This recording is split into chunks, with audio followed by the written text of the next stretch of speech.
Good morning students. आज हम अपने 5th लेसन का लास्ट टॉपिक करते हैं खनन।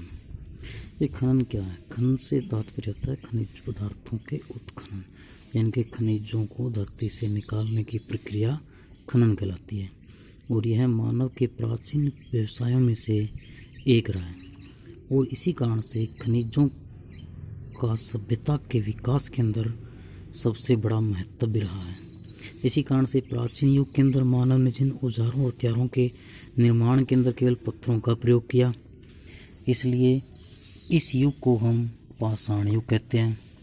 और इसके बाद मनुष्य ने धातुओं को गलाने की प्रक्रिया को सीख लिया और धातुओं के अंदर मानव ने जिस धातु का सबसे पहले प्रयोग किया वो धातु थी तांबा।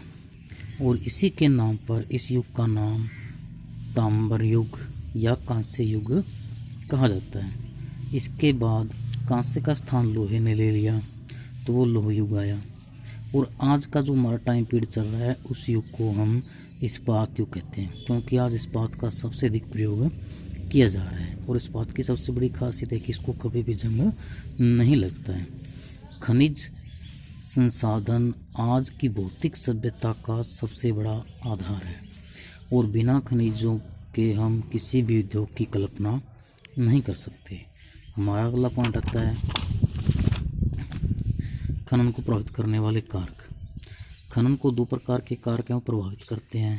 पहला आता है भौतिक कारक, दूसरा है आर्थिक कारक। भौतिक कारक के अंदर की खनिज है वो किस आकार के अंदर मिलते हैं, कि वो कितने संख्या के अंदर कितने हैं, फिर उनकी श्रेणी किस तरह, इनके किस कोटि के खनिज हैं, अच्छे किस्म के खनिज हैं या नहीं है, और उनको निकालने की व्यवस्था कैसी है, वो हमारा भौतिक कारक में आता है।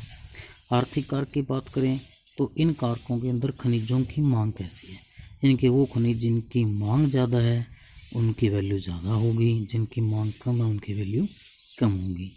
और विद्यमान तकनीकी का उपयोग, इनके हमारे पास कैसी तकनीक है कि जिनसे हम इनका उपयोग कर रहे हैं, और हमारे पास कितनी पूंजी है, और यातायात के किस तरह के साधन है, और कितने उसके अंदर लेबर की जरूरत पड़ती है, उसके अंदर जो कुछ खर्चा आता है, उस आधार पर हम खनिजों को आर्थिक कारक के अंदर डिवाइड करते हैं।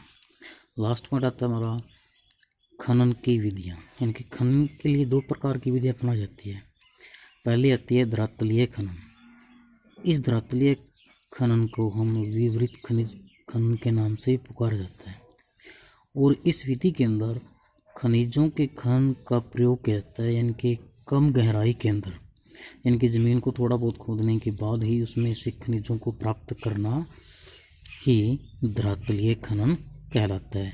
और इस विधि के अंदर न तो ज़्यादा सुरक्षात्मक कार्यों की जरूरत होती है, सुरक्षात्मक उपायों की, और ये विधि खर्चीली भी कम है, और इसके अंदर उत्पादन ज़्यादा होता है और जल्दी उत्पादन होता है। दूसरा आता है हमारा भूमिगत खनन। भूमिगत खनन को हम कूप की खनन भी कहते हैं, और यह वो प्रक्रिया है जिसके अंदर गहराई अधिक होती है और लंबे कूप की तरह, यानी जिस तरह कोई गहराई होती है उसी तरह से अधिक गहराई के अंदर जाने के बाद ही इन प्रकार के खनिजों का प्रयोग किया जाता है। खदान में कार्य करने वाले श्रमिकों और उनके लिए लिफ्ट, बेधक, माल ढोने की गाड़ियाँ, वायु संचार आदि की भी बहुत ज़्यादा आवश्यकता होती है। और यहाँ पर जब ज़मीन की अधिक गहराई के अंदर जाते हैं तो वहाँ पर जहरीली गैसें होने के कारण आग, जब कभी भी ज़्यादा बारिश होती है तो बाढ़ के कारण बहुत सी दुर्घटनाएं भी हो जाती हैं। और कुछ अन्य राज्यों के अंदर कोयले के खनन की प्रक्रिया में आग लगना, बाढ़ आने की घटनाएं भी हो चुकी हैं। Thank you.